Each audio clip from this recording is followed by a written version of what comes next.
Assalamu alaikum warahmatullahi wabarakatuh. ‘Yan uwa barkanmu da sake saduwa da ku a cikin wannan tasha mai albarka.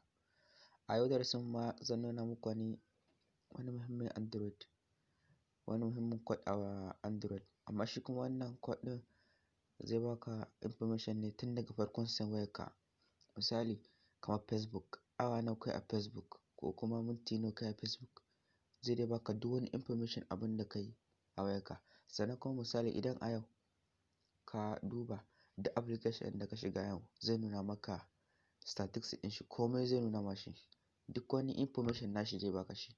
Sannan kuma za ka ga awa nawa kai a yau ko kuma wani application da wanne ka shiga yau, wani apps ka shiga yau kenan. To da farko dai za ka shigo cikin wayarka sai ka danna nan wajen phone, in ka shigo sai ka danna *#* kamar dai code ɗin da muka koya na baya. Sai ka sa 46 sai ka sa 36 sai ka sa #*#. To kana dannawa ka je ka nan ga inda aka rubuta usage statistics, nan za ka shiga. In ka shiga kun ga application ɗin, duk wani apps da ka shiga zai baka information akan shi, kun gani ba? Yanzu misali kamar StarTimes ɗin nan, kun ga ƙarfe 5 da minti 23 da minti 28 da second 46 ne na hau kai, na yi awa 6 da minti 21 da second 6.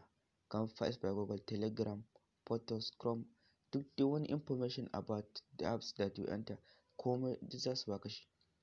Kun gani? Kamar su InShot, Snap, PS, komai dai duk wani information za su baka na application ɗin kan wayarka. To da fatan dai kun ji daɗin wannan shiri namu. Da Allah ku daure ku danna subscribe sannan ku danna alamar ƙararrawa ku share ɗin bidiyon mu. Mun gode.